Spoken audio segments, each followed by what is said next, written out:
Hello and welcome to the Queber channel. I'm Jason, your host.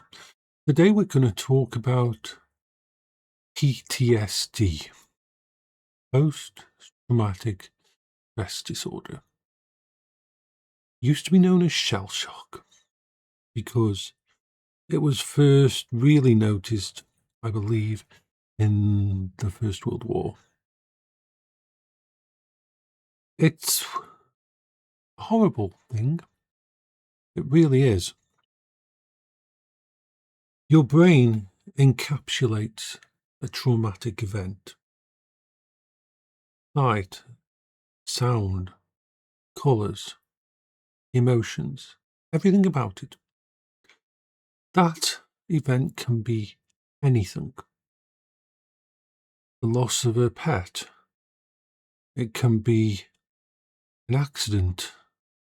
It can be being involved in a war and seeing horrible things. It can be the explosion of a shell from a howitzer, shell-shocked. And it imprints on your brain whatever is going on at that moment. A lot of the people who came back from Vietnam and things like that would get triggered if someone slammed a cash register. It would trigger a battle in a forest. It would trigger a firefight. It would trigger a response. And here's the thing you've got to understand about PTSD.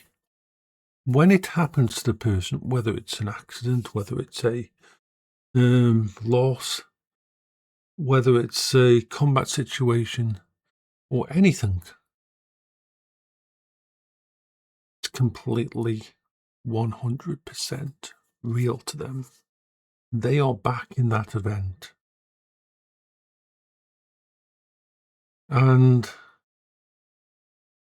we always think to ourselves, oh, it'd be wonderful to have perfect memory. Well, we have the ability to have perfect memory. Everybody does. But when that perfect memory is an event, a situation, a trauma, it is not a good thing.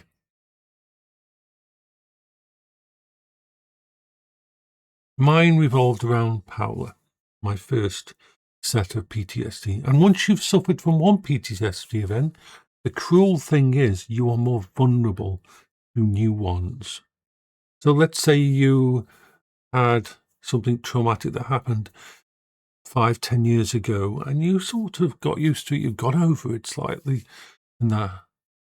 But if a traumatic event happens again, it's more likely to trigger and create a new PTSD event. Mine first one was to do with Paula, to do with the last 30 minutes of her life. I would relive it, every sound, every emotion. The clarity of it was perfect in its cruelty. I would watch her take her last breath, and there was nothing I could fucking do to stop it. This reverts me back to the start of grieving, which is why I will never be able to fully grieve. Because when you've gone through that again, you're back at day one. You're experiencing it as if it happened again. Happens a lot for people who've been in car crashes and that.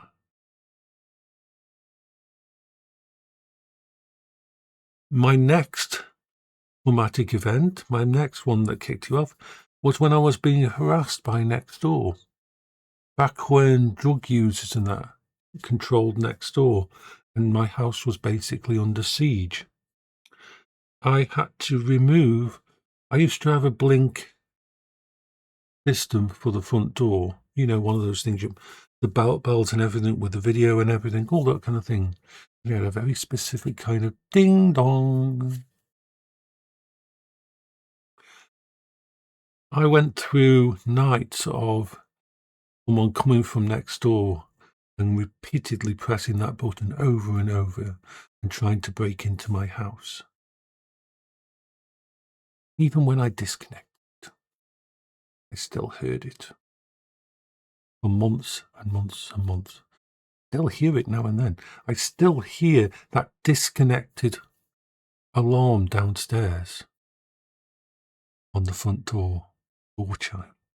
Still hear it even now, even years later. I had to completely redo my home security system because I couldn't use the old system because it was triggering PTSD.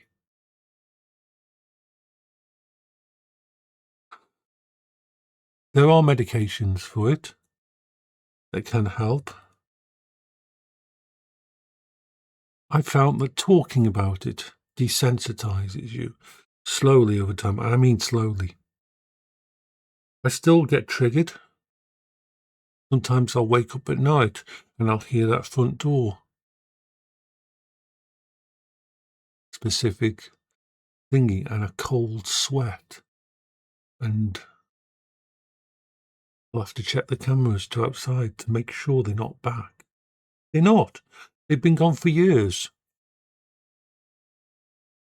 But it's always going to be there, triggered by just anything. And seeing as the trigger to do with Paula's death is me lying down on a bed, I don't lie on beds. I lie on a futon. I lie on the floor. I lie on a sleeping bag. I not sleep on a normal bed. It is not a fun thing. VR can help. I found one of the best things I could do was to actually go on videos and vlogs in 2019. I did it a lot. I would actually go through it. And because I was focused on a camera, it didn't trigger as badly. So I could keep control and I could go through it over and over and over and over again. It didn't ever get rid of it. PTSD. How can you help someone who's got PTSD? Understanding. Understanding that when a trigger event happens, they are going to be back 5, 10, 15 years. It doesn't matter when the event happened that caused this encapsulated situation. And when they come out of it, they're going to be fucked up.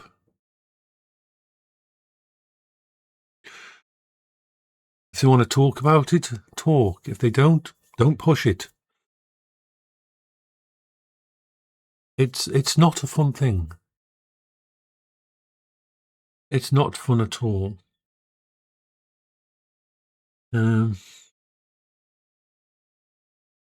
I've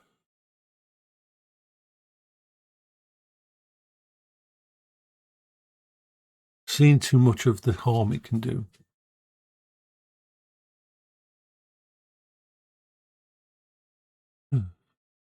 Anyway,